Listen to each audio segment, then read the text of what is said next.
लोकसभेत संविधानाच्या 75 वर्षाच्या निमित्तानं आयोजित करण्यात आलेल्या चर्चेत पंतप्रधान नरेंद्र मोदींनी एनडीए सरकारच्या निर्णयांची माहिती दिली। यासोबत लोकसभेत बोलताना त्यांनी पंडित जवाहरलाल नेहरू आणि इंदिरा गांधी यांच्या निर्णयांवर टीका केली। काँग्रेसच्या एका कुटुंबानं संविधानाला धक्का दिल्याचं ते म्हणाले। त्यासोबत प्रियंका गांधींनी लोकसभेत केलेल्या टीकेचा सुद्धा त्यांनी जोरदार समाचार घेतला। संसद में बैठे हुए सत्ता पक्ष के मेरे साथी ज्यादा से ज्यादा अतीत की बातें करते हैं। 1921 में क्या हुआ, कब हुआ, नेहरू जी ने क्या किया। अरे वर्तमान की बात करिए, देश को बताइए आप क्या कर रहे हैं, आपकी जिम्मेदारी क्या है। कि सारी जिम्मेदारी जवाहरलाल नेहरू की है। 1951 में ये पाप किया गया, लेकिन देश चुप नहीं था। उस समय राष्ट्रपति डॉक्टर राजेंद्र प्रसाद जी ने चेताया ये गलत हो रहा है। उस समय स्पीकर पद पर बैठे हुए हमारे स्पीकर महोदय ने भी पंडित जी को कहा गलत कर रहे हो। इतना ही नहीं, आचार्य कृपलानी जी, जयप्रकाश नारायण जैसे महान कांग्रेसी लोगों ने भी पंडित नेहरू ने कहा कि ये रोको, लेकिन पंडित जी का अपना संविधान चलता था और इसलिए उन्होंने इतने वरिष्ठ महानुभावों की सलाह मानी नहीं और उसे भी उन्होंने दरकिनार कर दिया। राजा भेष बदलकर बाजार में आलोचना सुनने जाता था। ये सुनने जाता था कि प्रजा मेरे बारे में क्या कह रही है, मैं सही रास्ते पे चल रहा हूं कि नहीं। लेकिन आज का राजा, भेष तो बदलते हैं आज के राजा, शौक तो है उनको भेष बदलने का, लेकिन न जनता के बीच जाने की हिम्मत है और न आलोचना सुनने की। कांग्रेस के एक परिवार ने संविधान को चोट पहुंचाने में कोई कोर कसर नहीं छोड़ी है।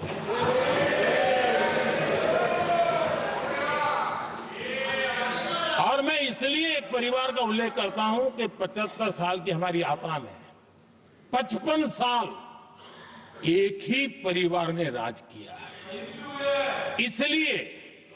इसलिए देश को क्या क्या हुआ है ये जानने का अधिकार है। और इस परिवार के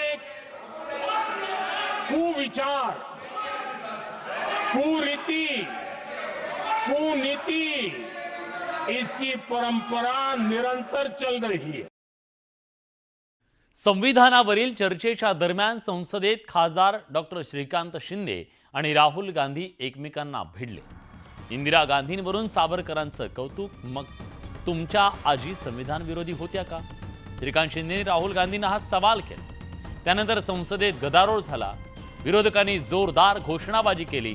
सावरकरांनी ब्रिटिशांची माफी मागितली असं इंदिरा गांधींनी सांगितलं, असं प्रत्युत्तर राहुल गांधींनी दिलं। मग काय, एकच गदारोळ उडाला।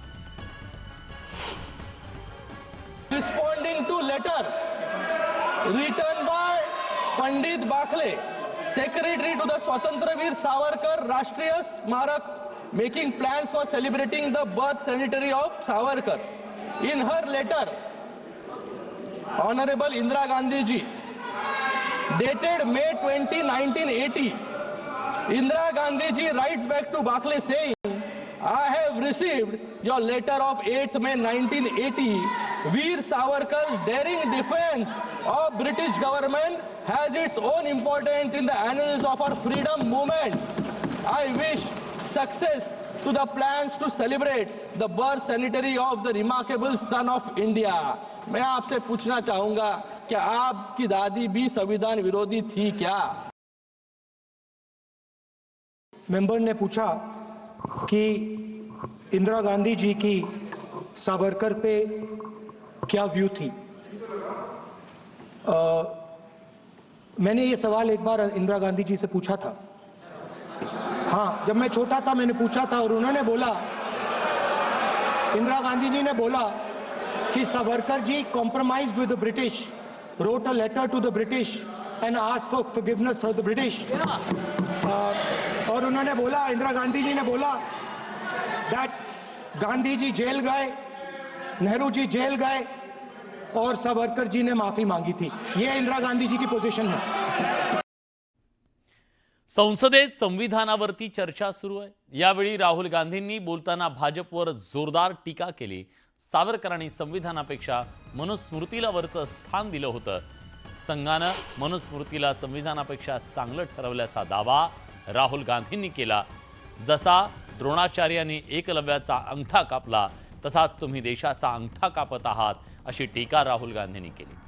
पेपर लीक, अग्निवीर योजना लागू करून देशातल्या तरुणांचे अंगठे कापले जावेत असं संविधानात लिहिलेलं नाही, असंही राहुल गांधी म्हणाले। भारत के संविधान के बारे में सबसे बुरी बात तो यह है कि इसमें कुछ भी भारतीय नहीं है। भारत के संविधान के बारे में सबसे बुरी बात तो यह है कि इसमें कुछ भी भारतीय नहीं है। यह आपके नेता ने कहा था, जिसकी आप पूजा करते हैं।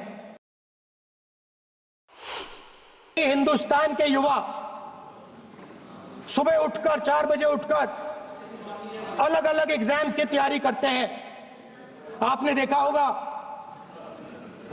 पहले हजारों युवा सुबह उठकर रनिंग करते थे, वेट ट्रेनिंग करते थे आर्मी में जाने के लिए।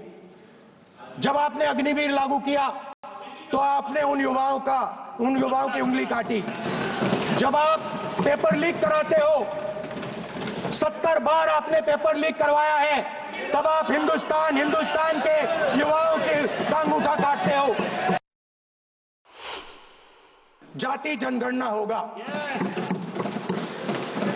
हम देश को दिखाना चाहते हैं कि आपने किन लोगों का और कहां कहां अंगूठा काटा है।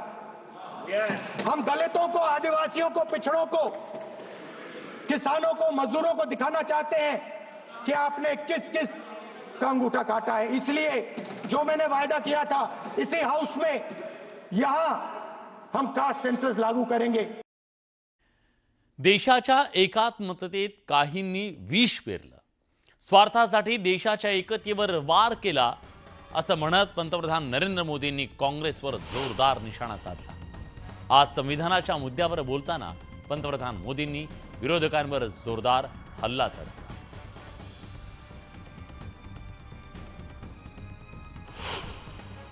वो विविधता में विरोधाभास ढूंढते रहे। इतना ही नहीं, विविधता के इस अमूल्य खजाना है हमारा, उसको सेलिब्रेट करने के बजाय उस विविधता में ऐसे जहरीले बीज बोने के प्रयास करते रहे ताकि देश की एकता को चोट पहुंचे।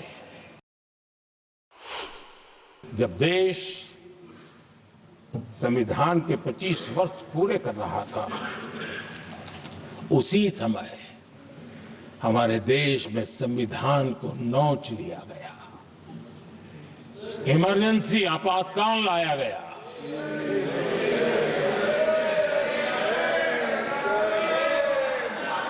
संवैधानिक व्यवस्थाओं को समाप्त कर दिया गया, देश को जेल खाना बना दिया गया, नागरिकों के अधिकारों को लूट लिया गया, प्रेस की स्वतंत्रता को ताले लगा दिए गए। और कांग्रेस के माथे पर ये जो पाप है ना, वो कभी भी धुलने वाला नहीं है, कभी भी धुलने वाला। यह सब हिंदुस्तान, दुनिया में जब जब लोकतंत्र की चर्चा होगी, कांग्रेस के माथे का ये पाप कभी धुलने वाला नहीं है, क्योंकि लोकतंत्र का गला घोंट दिया गया था। भारत के संविधान निर्माताओं की तपस्या को मिट्टी में मिलाने की कोशिश की गई थी। जब इंदिरा जी के चुनाव को गैर रीति के कारण, असंवैधानिक तरीके से चुनाव लड़ने के कारण अदालत ने उनके चुनाव को खारिज कर दिया और उनको एमपी पद छोड़ने की नौबत आई, तो उन्होंने गुस्से में आकर के देश पर इमरजेंसी थोप दी, आपातकाल लगा दिया अपनी कुर्सी बचाने के लिए। अगर संविधान हमारे रास्ते के बीच में आ जाए, ये नेहरू जी लिख रहे हैं, अगर संविधान हमारे रास्ते के बीच में आ जाए, आगे नेहरू जी कह रहे हैं, तो हर हाल में संविधान में परिवर्तन करना चाहिए। ये नेहरू जी ने मुख्यमंत्रियों को चिट्ठी लिखी। करीब 6 दशक में 75 बार संविधान बदला गया। आदरणीय सभापति जी, जो बीज देश के पहले प्रधानमंत्री जी ने बोया था, उस बीज को खाद पानी देने का काम एक और प्रधानमंत्री ने किया। उनका नाम था श्रीमती इंदिरा गांधी। भारत को अगर विकसित होना है तो भारत का कोई अंग दुर्बल नहीं रहना चाहिए, ये चिंता बाबा साहब को सताती थी, और तब जाकर के हमारे देश में आरक्षण की व्यवस्था बनी। लेकिन वोट बैंक की राजनीति में छुपे हुए लोगों ने, डूबे हुए लोगों ने धर्म के आधार पर, तुष्टीकरण के नाम पर आरक्षण के अंदर कुछ न कुछ नुक्सेदनी करने का प्रयास किया, और इसका सबसे बड़ा नुकसान एससी, एसटी और ओबीसी समाज को हुआ है। आदरणीय सभापति जी, आरक्षण की कथा बहुत लंबी है। नेहरू जी से लेकर के राजीव गांधी तक कांग्रेस के प्रधानमंत्रियों ने आरक्षण का घोर विरोध किया है। समता के लिए और भारत में संतुलित विकास के लिए आरक्षण के लेकर के आए, उन्होंने उसके खिलाफ भी झंडा ऊंचा किया हुआ था। दशकों तक मंडल कमीशन के रिपोर्ट को डिब्बे में डाल दिया था। जब कांग्रेस को देश ने हटाया, जब कांग्रेस गई, तब जाकर के ओबीसी को आरक्षण मिला, तब तक ओबीसी को आरक्षण नहीं मिला। ये कांग्रेस का पाप है। इकोनॉमिक यूनिटी के लिए जीएसटी ने बहुत बड़ी भूमिका अदा की है। उस समय पहले की सरकार का भी कुछ योगदान है। वर्तमान समय में हमको इसको आगे बढ़ाने का अवसर मिला और हमने इसको किया, और वो भी वन नेशन वन टैक्स उस भूमिका को आगे बढ़ा रहा है। आदरणीय सभापति जी, हमारे देश में राशन कार्ड गरीब के लिए बहुत बड़ी मूल्यवान दस्तावेज रहा है, लेकिन गरीब अगर एक राज्य से दूसरे राज्य जाता था तो गरीब कुछ भी उसके प्राप्त करने का हकदार नहीं बनता था। इतना बड़ा देश पर उसका किसी भी कोने में जाए उसका उतना ही अधिकार है। एकता के उस भाव को मजबूत करने के लिए हमने one nation one ration card की बात को मजबूत